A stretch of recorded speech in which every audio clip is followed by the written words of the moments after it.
You're listening to Skeptoid. I'm Brian Dunning from Skeptoid.com. The Secrets of MKUltra.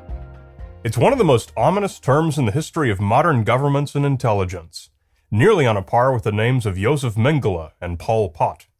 For 20 years, from 1953 to 1973, the American Central Intelligence Agency funded and conducted tests on human subjects, both with and without their knowledge, in an effort to control minds and personalities for the purpose of espionage.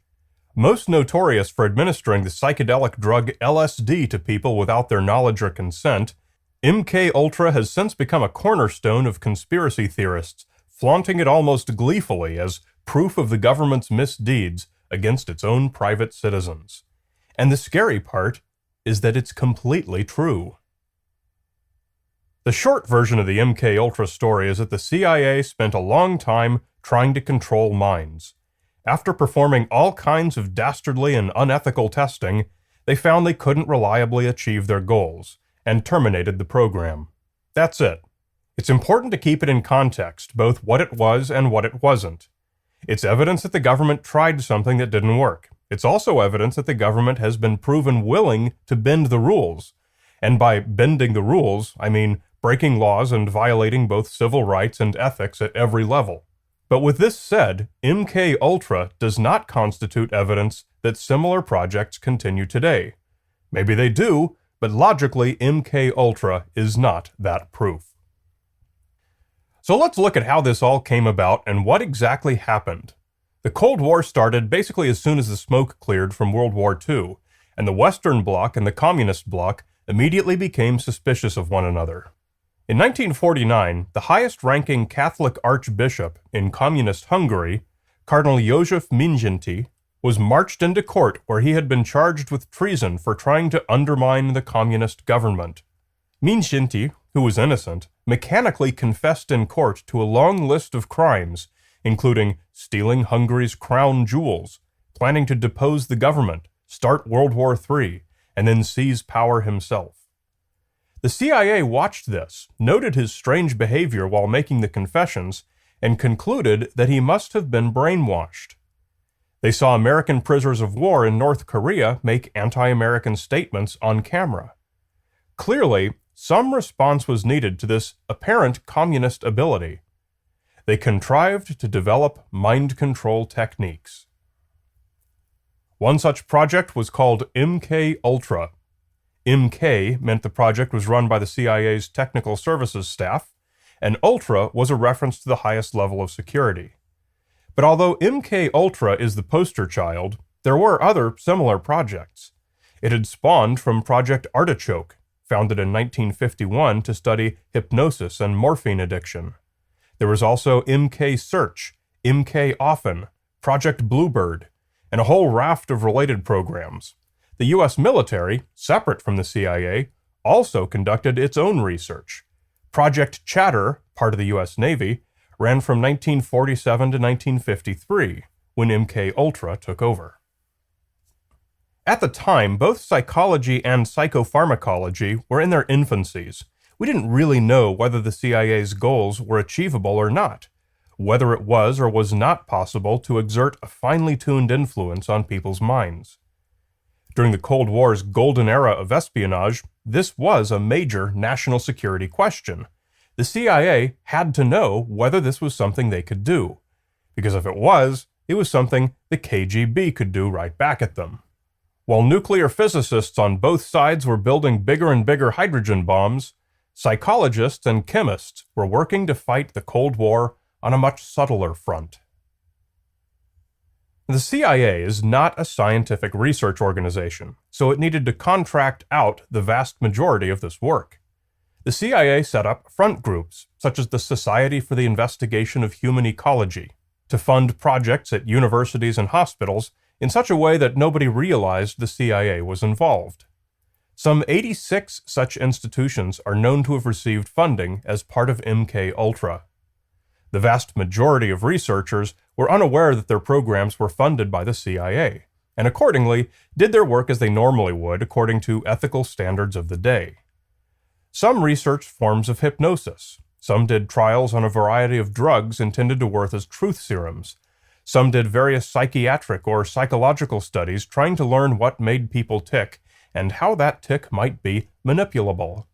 In fact, just about every bizarre experiment you might have read about probably was tried to some degree by some MKUltra-funded researcher. Granted, the ethical standards of the 1950s and 1960s were not what they are today, but still there was very little intentional harm done by nearly all MKUltra-funded programs. Nevertheless, the exceptions were exceptional indeed.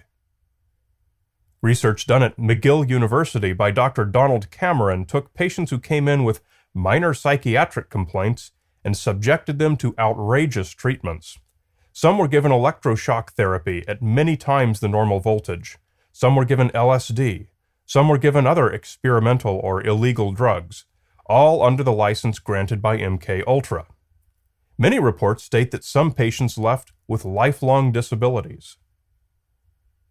The Addiction Research Center at the Public Health Service Hospital in Lexington, Kentucky, was also secretly on the CIA's payroll. Dr. Harris Isbell took patients who came in to seek treatment for drug addiction and gave them massive doses of LSD, heroin, methamphetamine, and psychedelic mushrooms. In one experiment, he put 7 patients on LSD for 77 days straight. I could fill a month of episodes giving such brief examples of the MKUltra projects that are known. The main thing we know is that it didn't work. Nothing that came out of MKUltra panned out as very useful from an espionage perspective. In short, the CIA was never able to achieve the type of mind control that it wanted, and so the program was eventually terminated. Other related programs from other agencies continued for some time with similar results. Because of the secrecy and ethical violations, the CIA destroyed all the documents, with the exception of a few that have turned up here and there over the years from misplaced archives. What remains has all been declassified and can now be freely downloaded. From a purely scientific perspective, there's nothing there that isn't old hat to modern psychiatry and psychopharmacology. MKUltra never learned anything that we don't know now. From an ethical perspective, documents of some cases exist and some don't. It's probable that we don't know the worst of the ethical violations and possible that we never will. So as you can easily imagine, conspiracy theories surrounding MKUltra are nearly endless. One of the most common pertains to a village in France which experienced an epidemic in 1951. 7 people died and a few hundred were sickened, scores of whom were committed to insane asylums.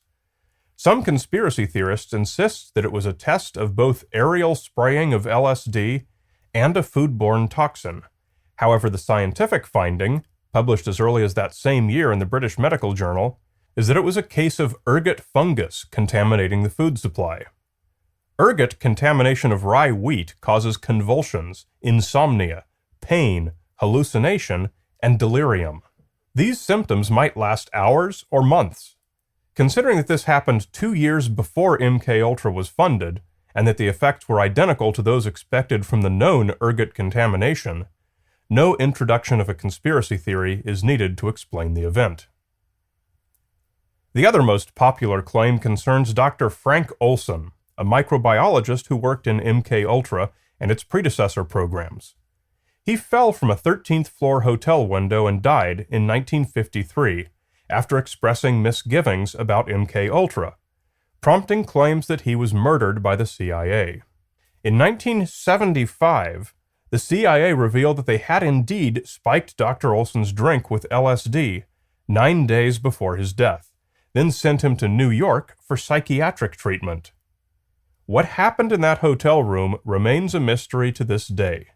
The Olson family accepted a settlement offer in 1975, but tried to have the case reopened following a 1993 exhumation and autopsy that revealed blunt force trauma alleged to be consistent with by-the-book CIA assassination techniques. In 2012, the family sued the CIA seeking additional damages, but the court dismissed the suit in 2013 as the family had already settled. Most of the rest of the MKUltra conspiracy theories consist of vague assertions that similar unethical research continues and that the CIA still experiments on innocent subjects. At some level, they almost certainly do. But logic dictates that one cannot take a specific conspiracy claim, for example, that Denver International Airport is secretly set up to be an extermination camp for American citizens, and cite MKUltra as evidence. It is not evidence of that. I'll also hear from 9/11 conspiracy theorists who cite MKUltra as evidence that the 9/11 attacks were an inside job. No, it's not evidence of that either. Such comparisons are logical non sequiturs. Saying MKUltra happened, therefore Denver Airport is an extermination camp, is saying A, therefore B, and this is logic that does not hold up. Real as MKUltra was, and real as other still unknown CIA projects might be, one does not prove the other. It was 1948 when Communist Hungary banned the church, and Cardinal Mindszenty, as an outspoken critic of communism, feared that he was likely to be arrested. He wrote that he had not conspired against the government, and said that if he later made any confessions to the contrary, that they would be the result only of coercion. After his arrest and conviction, he spent about 8 years in prison until being freed as a result of the Hungarian Revolution, at which point he was finally able to reveal the details of how and why he had made his bogus confessions in court. His confessions were not the result of psychoactive drugs, hypnotism, or any other type of mind control. He'd simply been beaten with rubber truncheons until he agreed to confess. The lesson learned from a skeptical study of MKUltra is that this was experimental research done within the context of what we knew in the 1950s and 1960s. We have 50 years of knowledge built up since then, and we now know that just about everything they tried wouldn't have worked. The human brain is just a little too complex for the type of precise control the CIA had hoped for.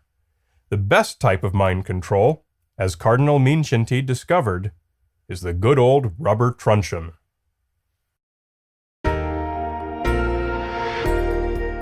Skeptoid is also available in Chinese at skeptoid.com.cn. China is the world's biggest target market in need of critical thinking skills, so please point all your Chinese-speaking friends to skeptoid.com.cn. You're listening to Skeptoid. I'm Brian Dunning from Skeptoid.com.